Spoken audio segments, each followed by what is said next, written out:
Welcome back to Tonight on Breaking. It's now only 7 weeks to the 2023 general elections, and former Nigerian President Olusegun Obasanjo appears to have endorsed Peter Obi for president. Over the weekend on New Year's Day, the former president Olusegun Obasanjo released a 6-page open letter titled, "My Appeal to All Nigerians, Particularly Young Nigerians." In the letter, Obasanjo started out by highlighting the current situation of the country, and he made bold statements like, "For most Nigerians, the last 7 years were hell on earth." The former president then goes on to define what he believes are the characteristics of a good president.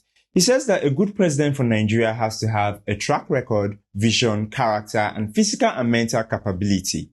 According to these characteristics and based on his interactions with the candidate, he believes the Labour Party presidential candidate Peter Obi has an edge over the other candidates. If you want to read the full letter, you can find a link to it down below. If you don't have time to read it, but you would like to listen to it, we have an audio version of it read by the humans of Triple E. The link is also below.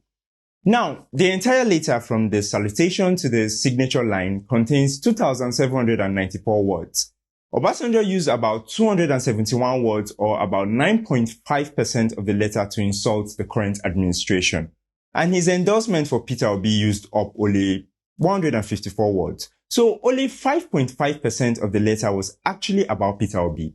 If you are wondering what the other 85% of the letter was about, I'm coming to that. But let's first deal with the parts that caused an uproar in the media. In reaction to Obasanjo's open letter, the senior special assistant to the president on media and publicity, Garba Shehu, released a lengthy set of tweets on Monday on his official Twitter page. In the tweet, Garba Shehu calls out Obasanjo's attitude as vengeful and jealous. Mr. Shehu was responding to the parts of Obasanjo's letter that seemed to be attacking the current administration. You know, like the parts where Obasanjo said that the past 7 years have been hell on earth. Meanwhile, the APC campaign council focused on the part of the letter where Obasanjo endorses Peter Obi.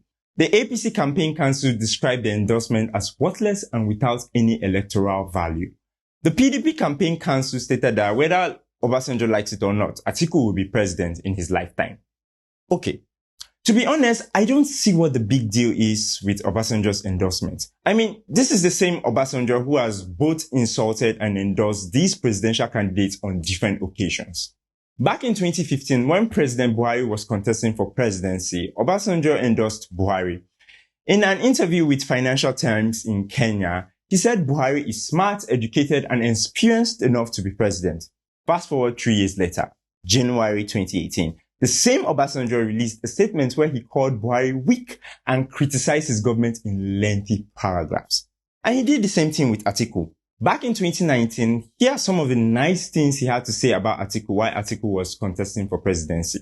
Atiku is not a messiah. He's not a saint. And fortunately, he has not claimed to be.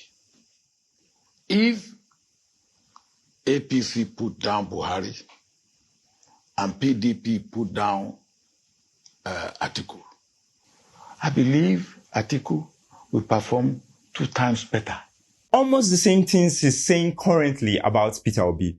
But after saying all those things about Atiku, fast forward 2 years later, Obasanjo said that appointing Atiku as his vice president was the biggest regret of his life.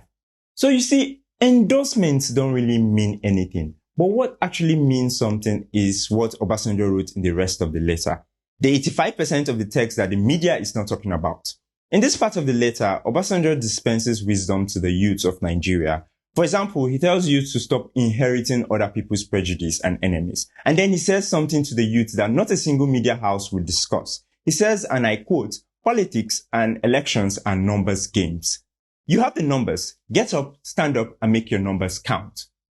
As of August 1st of last year, over 8.7 million youths had freshly registered for their PVCs. As you all know, PVCs are ready for collection. Even if half of that 8.7 million youths collect PVCs and vote, that number is more than enough to shift this election. Collect your PVCs.